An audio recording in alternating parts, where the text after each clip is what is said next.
Banyak orang kira gagal bayar pinjol itu bisa dipenjara. Padahal faktanya hutang piutang itu perdata bukan pidana.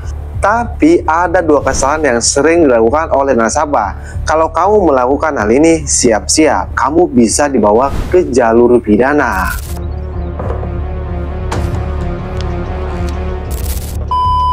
Bayangin, kamu udah stres gagal bayar pinjol, tiba-tiba kepikiran jalan pintas buat lolos dari tagihan pinjol.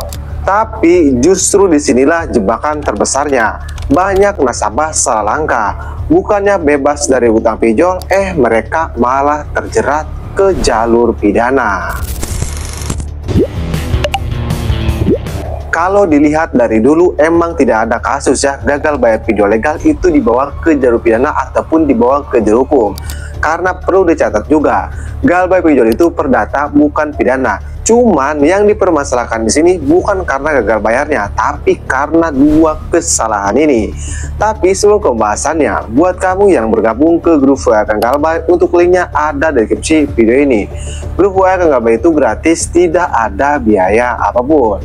Nah, apa sih kesalahannya sehingga kita bisa dibawa ke jalur hukum ataupun dibawa ke jalur pidana? Nah, kita langsung saja ke kesalahan yang pertama, yaitu pakai data palsu. Maksudnya data palsu bagaimana? Jadi sekarang itu banyak nih, apalagi joki-joki ya, menggunakan data orang lain. Nah, penjoki itu kenapa alasannya mereka tidak berani menampakkan wajah, tidak berani menampakkan muka ya? Karena mereka tahu mereka itu bisa kena pasal pemalsuan dokumen, seperti menggunakan KTP orang lain, rekening orang lain, intinya data-data orang lain. Nah, kalau seperti itu termasuk ke pasal pemalsuan dokumen dan bisa dibawa ke jalur pidana. Jadi, apakah kamu melakukan hal tersebut saat mengajukan pinjaman menggunakan KTP orang lain atau rekening orang lain? Ya, mungkin kamu berpikir, mana ada sih kita gagal bayar pinjol itu bisa dipidana? Karena dari dulu juga tidak ada gagal bayar pinjol itu bisa dipidana. Yang ada kalau kita menggunakan data orang lain justru kita aman karena tidak ketahuan. Nah, justru itu salah besar. Karena kamu akan kena pasal pemalsuan dokumen dan bisa dibawa ke jalur hukum.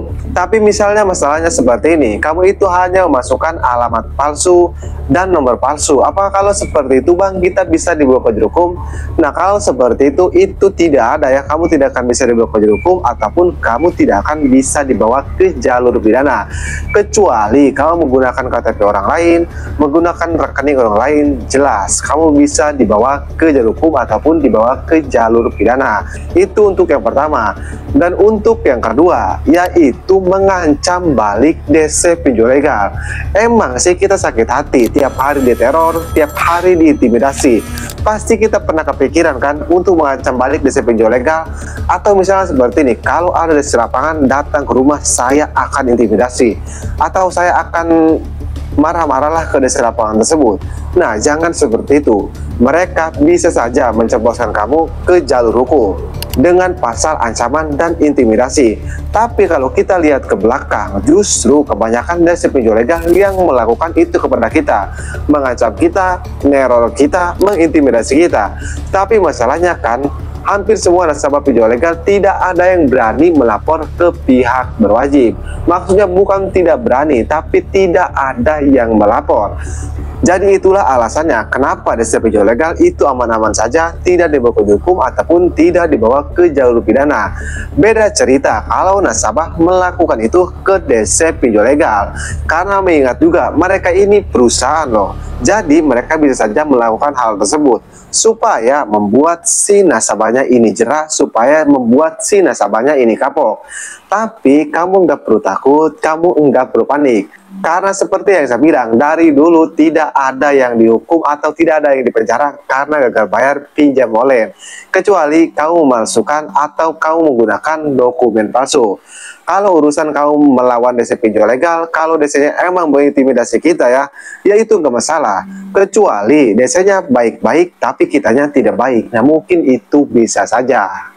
Jadi perlu diingat, gagal bayar pinjol itu bukan kriminal. Gagal bayar pinjol itu perdata bukan pidana. Jadi kamu tidak akan bisa dibawa ke jalur hukum ataupun tidak akan bisa dibawa ke jalur pidana.